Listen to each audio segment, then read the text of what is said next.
Assalamualaikum warahmatullahi wabarakatuh. Saya Infa Dauhi, semester 5 konsentrasi perdata.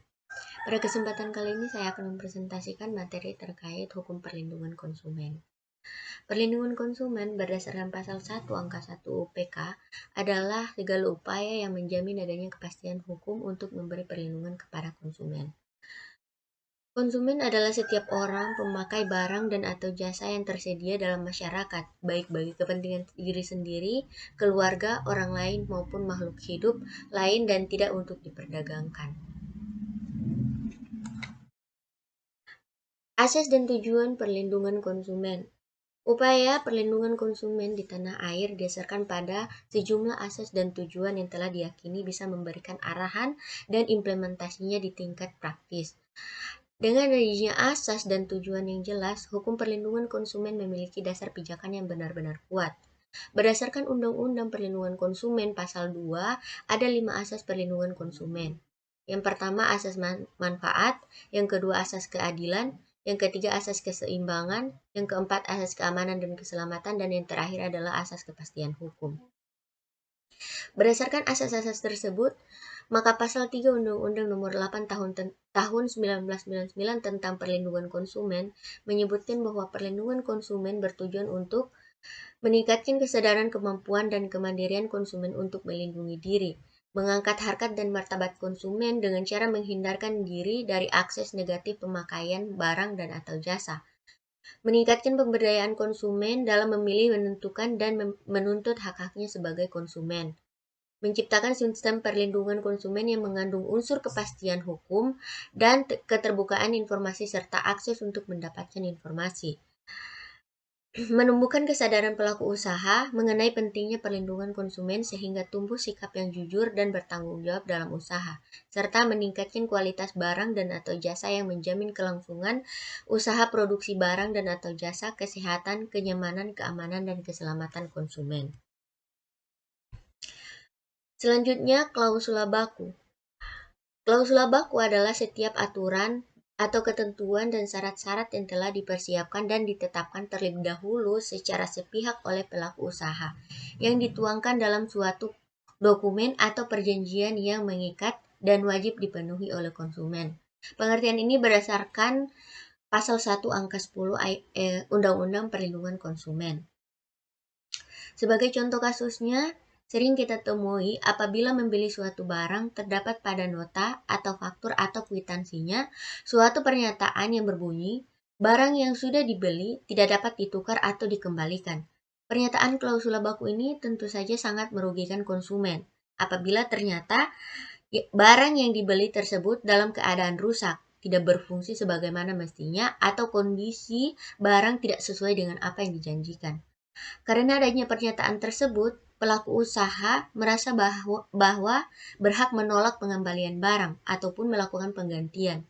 Hal ini tentu sangat melanggar UU PK pasal 18 ayat 1B yang melarang klausula baku, menyatakan bahwa pelaku usaha berhak menolak penyerahan kembali barang yang dibeli konsumen.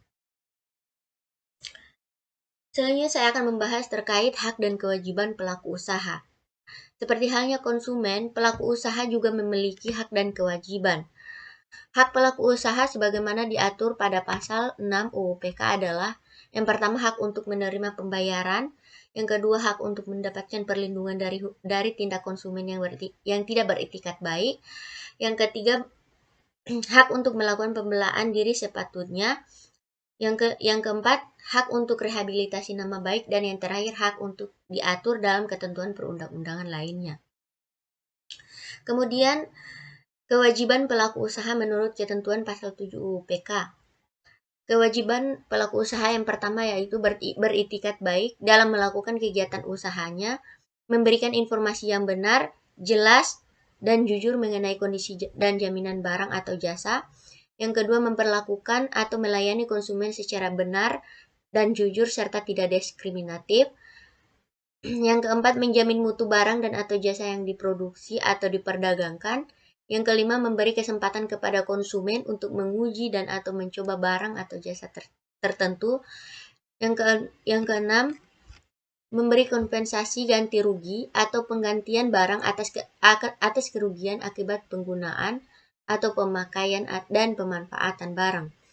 Yang terakhir, memberi kompensasi ganti rugi atau penggantian apabila barang dan atau jasa yang diterima atau dimanfaatkan tidak sesuai dengan perjanjian. Kemudian tanggung jawab pelaku usaha. Tanggung jawab pelaku usaha atas produk yang dihasilkan atau diperdagangkan diatur dalam pasal 19 sampai dengan pasal 28. Di dalam pasal 19 diatur tentang tanggung jawab kesalahan pelaku usaha terhadap produk atau barang yang dihasilkan atau diperdagangkan dengan memberi ganti kerugian atas kerusakan, pencemaran, kerugian terhadap konsumen. Sementara itu, pasal 20 dan 21 mengatur beban dan tanggung jawab pelaku usaha tanpa menutup kemungkinan bagi jaksa untuk melakukan pembuktian. Sedangkan pasal 22 menentukan bahwa pembuktian terhadap adanya tindak unsur kesalahan dalam kasus pidana sebagaimana telah diatur dalam pasal 19. Di dalam pasal 27 disebut hal-hal yang membebaskan pelaku usaha dari tanggung jawab atas kerugian yang diderita konsumen. Apabila yang pertama, barang tersebut terbukti seharusnya tidak diedarkan atau tidak dimaksud untuk diedarkan. Yang kedua, cacat barang timbul pada kemudian hari. Yang ketiga, cacat timbul akibat ditaatinya ketentuan mengenai kualifikasi barang. Dan yang terakhir, kelalaian yang diakibatkan oleh konsumen.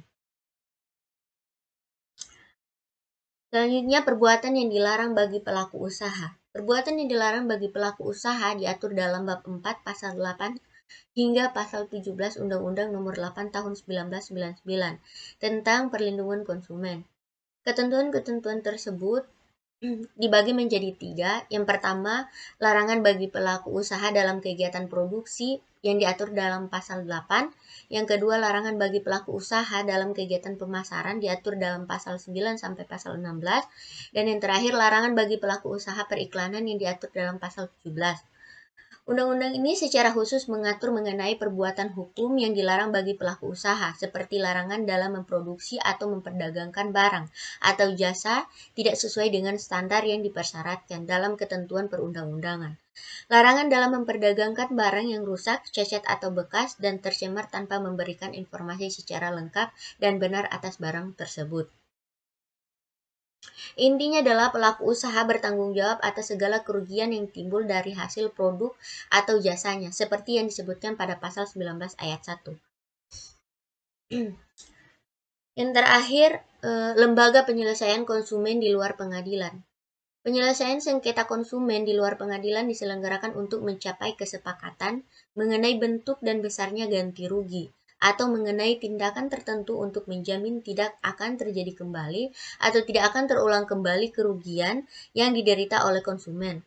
Lembaga yang menyelesaikan sengketa konsumen di luar pengadilan adalah Badan Penyelesaian Sengketa Konsumen atau BPSK, yang merupakan badan yang bertugas mengenai dan menyelesaikan sengketa antara pelaku usaha dan konsumen di luar pengadilan. BPSK berdasarkan pasal 52 Undang-Undang Perlindungan Konsumen memiliki kewenangan untuk melaksanakan penanganan dan penyelesaian sengketa konsumen dengan cara melalui mediasi, arbitrase, atau konsiliasi. Selain BPSK, terdapat pula Lembaga Perlindungan Konsumen Swadaya Masyarakat yang diatur dalam pasal 44 Undang-Undang Perlindungan Konsumen. Lembaga Perlindungan Konsumen Swadaya Masyarakat ini mempunyai peran yang sama dengan BPSK. Lembaga penyelesaian konsumen di luar pengadilan ini bertujuan untuk membantu masyarakat dalam menyelesaikan dan menuntut hak-hak mereka untuk menyelesaikan sengketa konsumen yang dialami oleh masyarakat. Itulah hasil pemaparan materi dari saya. Lebih dan kurangnya saya mohon maaf. Wabillahi taufiq wal hidayah. Wassalamualaikum warahmatullahi wabarakatuh.